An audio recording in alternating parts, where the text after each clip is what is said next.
Selamat pagi untuk kita sekalian. Salam sehat, salam kuat, dan tambah semangat. Jumpa lagi bersama Bu Guru dengan pembelajaran berikutnya, yaitu tema 2, udara bersih bagi kesehatan. Subtema 1, cara tubuh mengolah udara bersih dengan muatan PPKN dan bahasa Indonesia.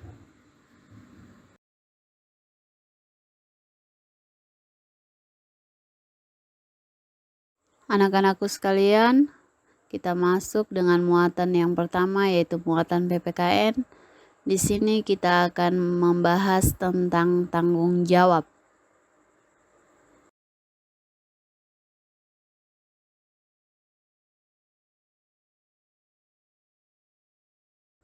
Adapun tujuan pembelajaran kita pada pagi hari ini menyangkut dua muatan, yaitu PPKN dan bahasa Indonesia. Yaitu setelah mempelajari materi ini, diharapkan siswa dapat yang pertama, menjelaskan pengertian hak, kewajiban, dan tanggung jawab. Yang kedua, menjelaskan tanggung jawab yang ada pada setiap individu. Dan yang ketiga, menemukan informasi di dalam teks bacaan.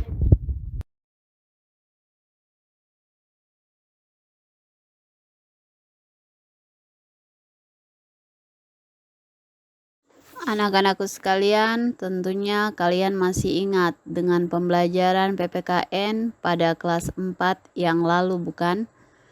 Pada pembelajaran PPKN di kelas 4, kita sudah pernah membahas mengenai hak dan kewajiban. Untuk itu, pastinya kalian masih mengingat dengan jelas apa itu pengertian hak dan apa itu pengertian daripada kewajiban.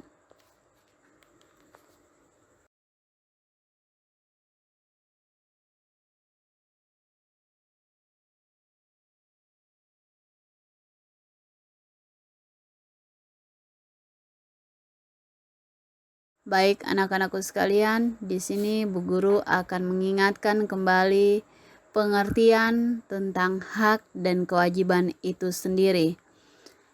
Hak ialah segala sesuatu yang harus kita dapatkan. Hak ini kita sudah dapatkan mulai dari sejak lahir. Sedangkan kewajiban ialah segala sesuatu yang harus kita lakukan. Untuk kewajiban sama artinya dengan tanggung jawab. Sedangkan pengertian daripada tanggung jawab itu sendiri ialah sikap dan perilaku seseorang untuk melaksanakan tugas dan kewajiban yang seharusnya dilakukan baik terhadap dirinya sendiri, keluarga, masyarakat, lingkungan, negara, maupun Tuhan Yang Maha Esa.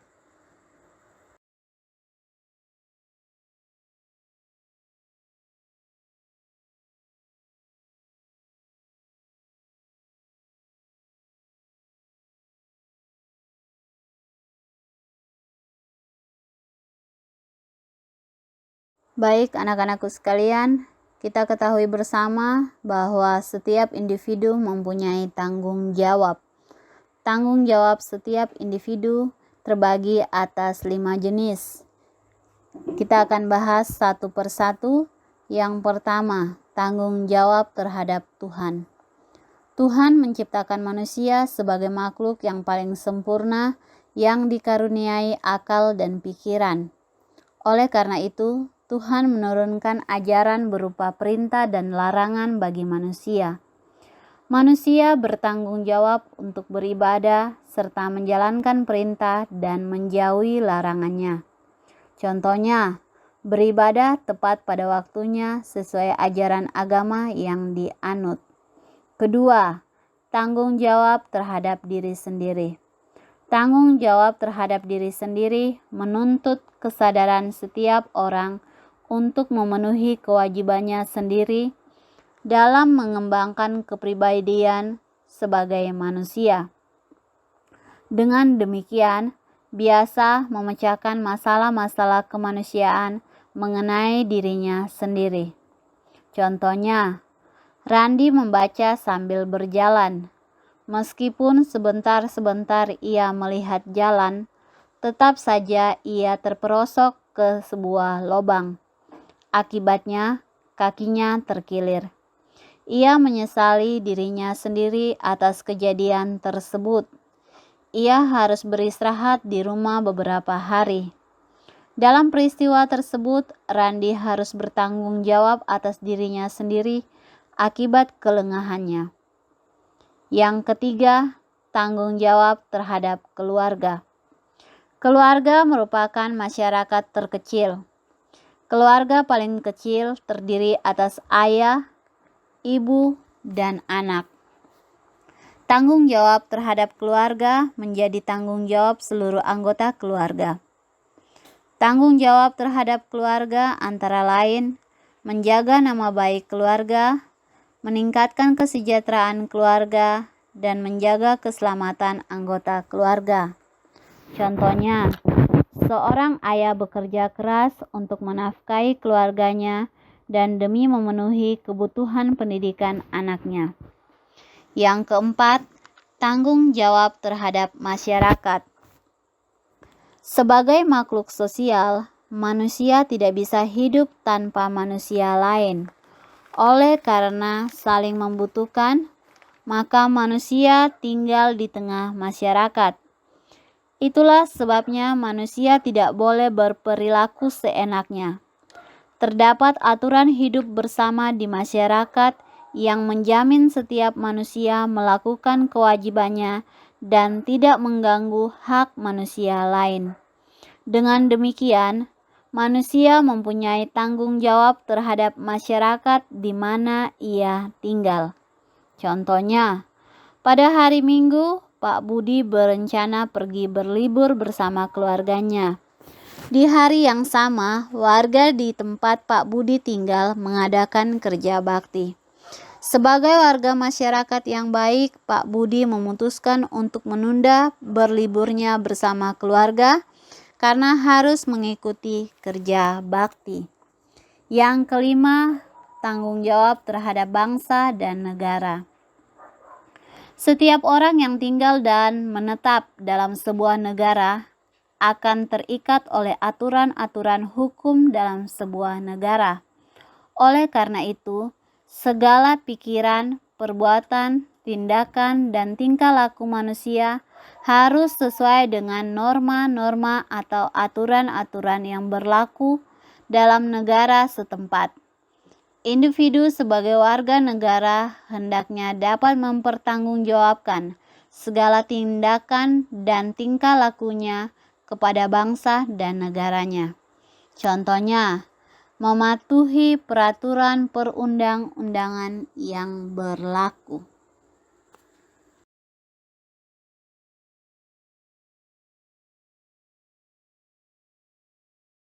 Nah, anak-anakku sekalian, itu tadi pembahasan mengenai muatan PPKN tentang tanggung jawab. Sekarang kita lanjut pada muatan bahasa Indonesia tentang mencari informasi dalam teks. Yang pertama, mengenai pengertian informasi itu sendiri. Informasi adalah sekumpulan data atau fakta yang diolah sehingga memiliki arti bagi penerima. Informasi dapat ditemukan dari banyak sumber, antara lain melalui media cetak dan media elektronik. Melalui media cetak antara lain buku pelajaran, ensiklopedia, dan koran. Sedangkan melalui media elektronik antara lain televisi, internet, dan radio. Kita lanjut pada poin kedua, yaitu cara untuk menggali informasi dari teks.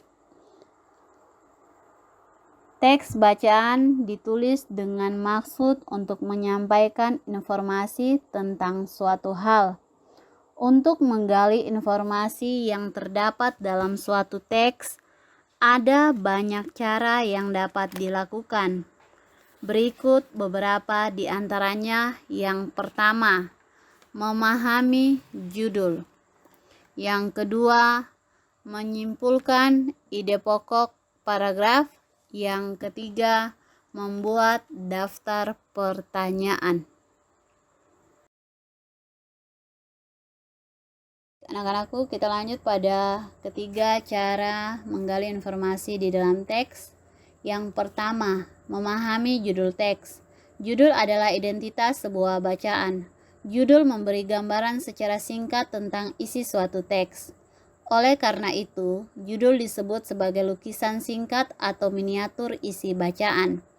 Salah satu syarat judul yang baik adalah relevan. Artinya, judul harus mempunyai hubungan yang erat dengan tema yang dibahas di dalam teks yang bersangkutan. Oleh karena itu, dengan memahami judul bacaan, kamu sudah memiliki gambaran singkat tentang keseluruhan isi teks yang akan kamu baca dan informasi-informasi apa saja yang terdapat di dalamnya. Yang kedua, menyimpulkan ide pokok paragraf.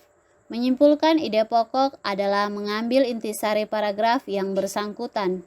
Langkah paling sederhana untuk menyimpulkan ide pokok dalam suatu paragraf adalah dengan cara mencari kalimat utamanya. Dari kalimat utama tersebut, kamu dapat mengetahui informasi apa yang ingin disampaikan dalam suatu paragraf. Yang ketiga, membuat daftar pertanyaan. Dengan membaca judul teks, kamu tentu sudah membayangkan hal apa saja yang akan dibahas dalam teks tersebut. Dengan demikian, kamu juga dapat membayangkan informasi-informasi apa saja yang kamu harapkan dapat diperoleh dari teks tersebut. Oleh karena itu, sebelum memulai membaca, kamu dapat mengajukan daftar pertanyaan yang kamu harapkan dapat terjawab dalam teks tersebut. Jawaban atas pertanyaan-pertanyaan tersebut adalah informasi yang ada dalam teks yang kamu baca. Daftar pertanyaan yang mesti kalian gunakan ialah 5W dan 1H. Antara lain, yang pertama, what yang disebut sebagai apa, digunakan untuk mencari informasi tentang suatu objek atau benda tertentu. Kedua, who atau siapa, yang digunakan untuk mencari informasi tentang seseorang. Yang ketiga, where, di mana, digunakan untuk mencari informasi tentang suatu tempat. Keempat, why, yang disebut mengapa, digunakan untuk mencari informasi mengenai alasan.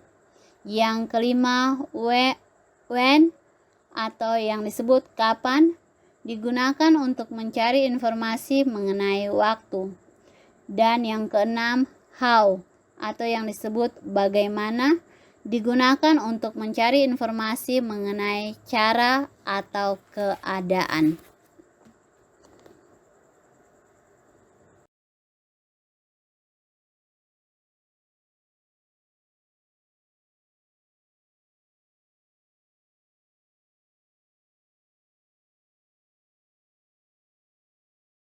Anak-anakku sekalian, berikut ini ada tugas yang akan Bu Guru berikan kepada kalian.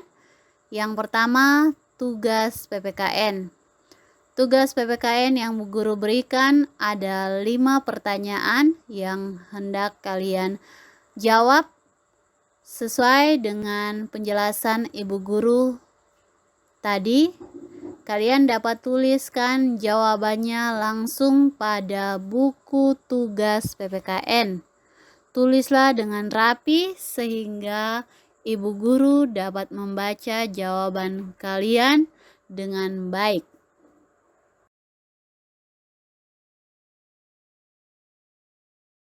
Selanjutnya, untuk tugas bahasa Indonesia,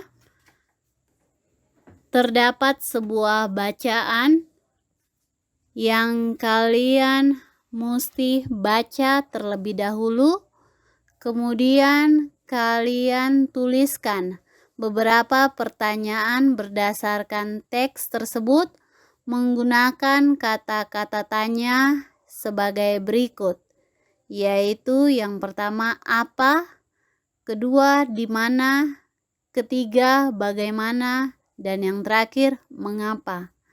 Buatlah pertanyaan menggunakan kalimat-kalimat tanya tersebut dan harap menyertakan jawaban-jawabannya.